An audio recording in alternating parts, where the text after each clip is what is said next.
Bonjour. Hello and welcome to a new episode of So French. In this show we give you everything about the twists and turns of French politics and an insight to all things French. Every 2 weeks we select the best, most interesting and fascinating of French news stories, all brought to you from a studio in the heart of Paris. My name is Stefan de Vries. And my name is Sara Bertilsson. And this week, well, the French are not known for speaking English fluently. Our guest Giuseppe Fantigrossi of the startup Play to Speak will explain us why that is the case, and more importantly, how the French can improve their foreign language skills. All of us, maybe. All of us, maybe, indeed. Yeah.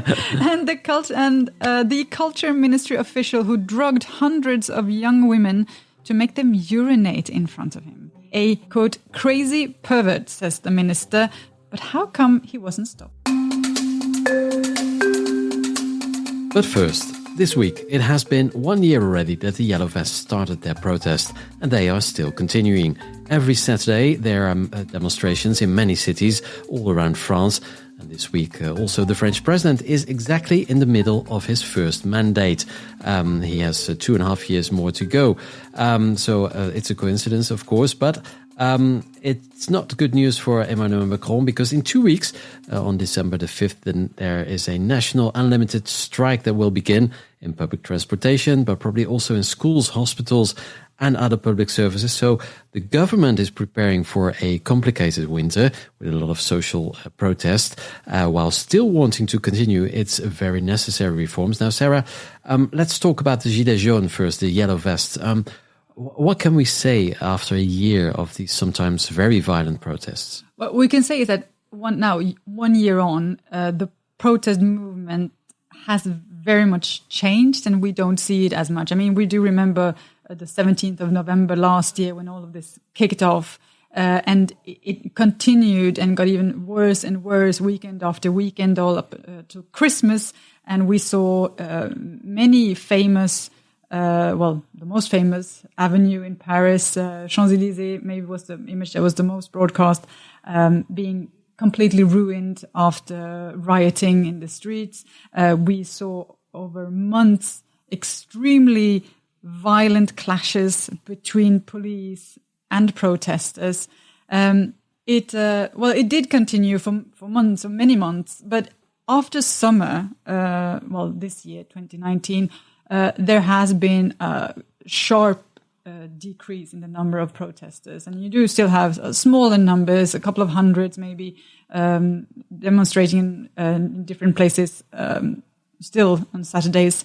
But, I mean, we don't see it as much, and definitely not those violent clashes that we saw, especially around Christmas last year. Now, of course, I think people all around the world have seen images of these protests. The Yellow Vests, of course, a pretty smart move to put on this Yellow Vest. Definitely, very marketing-wise and branding-wise. Yeah, absolutely. And well. it became a symbol, I think, even in Chile. You see people wearing yellow vests now. But of course, I think a lot of people have the images of the violent confrontations between the protesters and the police in France in a way you hardly ever see in other European countries.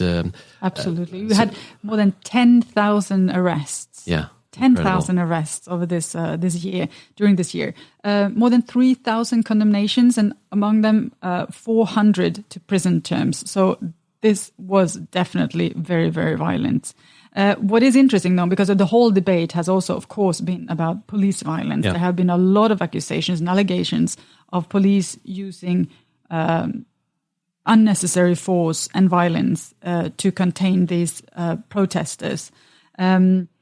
Interestingly enough, is that there were 212 investigations opened into alleged police violence. So far, only 2 police officers have been charged, and more than half of these investigations have already been dismissed. Yeah, and this, of course, is something that still remains, and the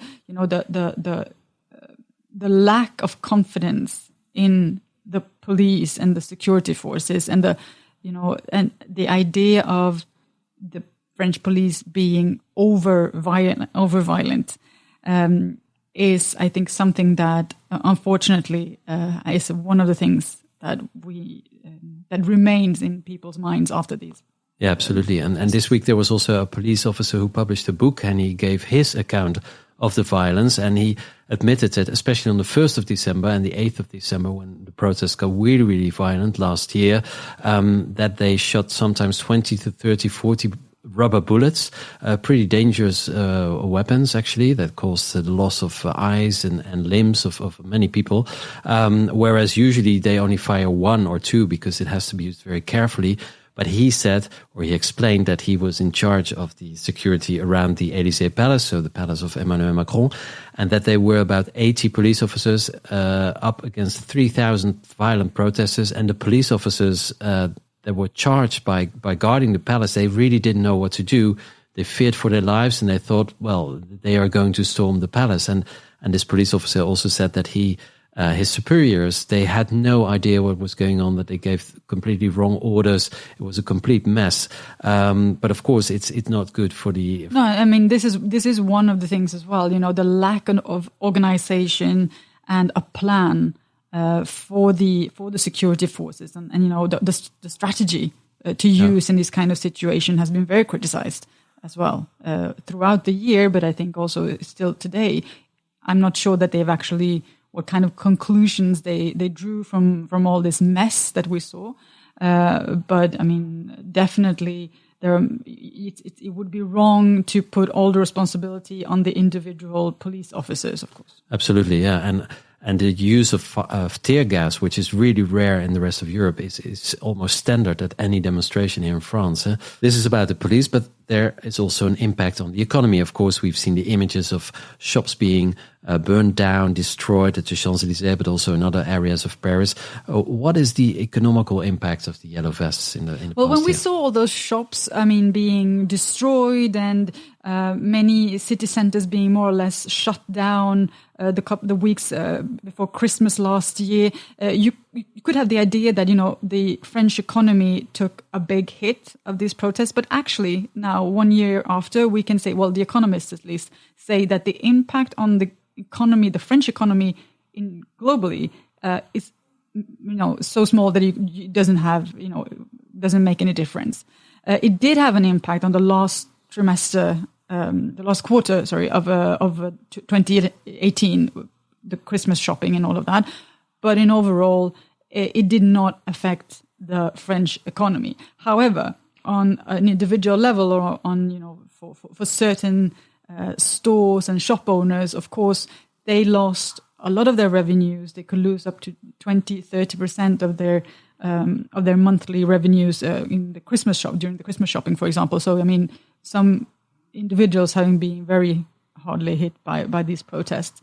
But yes, so you have that cost. But then you also have, of course, the cost that this protest had for society in general, because, mobilizing all these police officers, it costs a lot of money. They have to do overtime, and that costs a lot of money. I think they're calculating about 46 million euros. For the police alone? For the police, just the overtime. Overtime, they did. okay. Yes. Wow. There was also this, we remember this, the protests, they started as a protest against the carbon tax here in France. And then it was also they were also protesting against the lowering of speed limits. Yeah. From 90 to 80 on certain roads here in France. And there were a lot of radars that were destroyed. Radars that controls the speed limits of cars. Yeah. And more than 3,000 radars were actually either destroyed completely or vandalized during the movement. 71 million euros to replace these. Yeah, and also I read that because of these radars have been destroyed, they were not able to collect over 500 million euros in speed tickets because they were. So that's also a loss, of course. Yeah, also a loss. Yeah. And then finally, all of this, of course, forced the government to change their tactics, to change their plan and their political program. Emmanuel Macron put forward a program for 10 billion euros with tax cuts and and a whole lot of other measures to improve the economic situation for those in France who have the lowest incomes. Yeah, so these are the yellow vests 1 year this year, but these are not the only unhappy people, right? Because this winter is going to be really hot for Emmanuel Macron and his government. What's on the menu for the next couple of weeks? Well, this week we've seen, to begin with, a massive strike within the hospital strike. Yeah. People working, nurses, doctors, everyone working in the public sector, hospital public sector. And they are, of course, they're demanding a major investment in the public hospitals here in France because the infrastructure is not working anymore. I mean, the buildings themselves are falling apart in many places. They don't have the technical instruments, or the instruments that they need. Their salaries are far below, in many cases at least, below the European levels. Yeah. They have been protesting this week. And then you also, adding to that, is the students. And we had a very serious case 2 weeks ago with a young student, a student in Lyon, who actually even put himself on fire to protest against the difficult life for many students here in France. And there are studies that show that I think 30% of French students live under the poverty limit. Yeah. So this was a spontaneous action, but it's in other student cities as well. A full movement, and we have seen over the last week many universities protesting and students' organizations demanding something to be done for the situation for many of the students here. Yeah, and then of course the 5th of December, a national transportation strike will start, unlimited, that's what they've said, maybe until far beyond Christmas. No trains, no buses, no metros. It's going to be a big mess. The French need to get their bikes out of the garage again. Must be said though that this program and this package put forward by Macron as a response to the Yellow Vest protests has improved the purchasing power of the French on an average level, and especially those who have a very low wage jobs. So, I mean, there has been an improvement in the situation, but maybe not strong enough. And when it comes to the transport strike that we're going to see is, of course, regarding another reform that will be put forward by the government. So they're sort of showing off their muscles and ahead of those negotiations. Absolutely. And there will be a very difficult test for Emmanuel Macron, especially only 3 months ahead of the local elections in March 2020. It's going to be a difficult winter this year for the French government. Vous écoutez So French. You are listening to So French.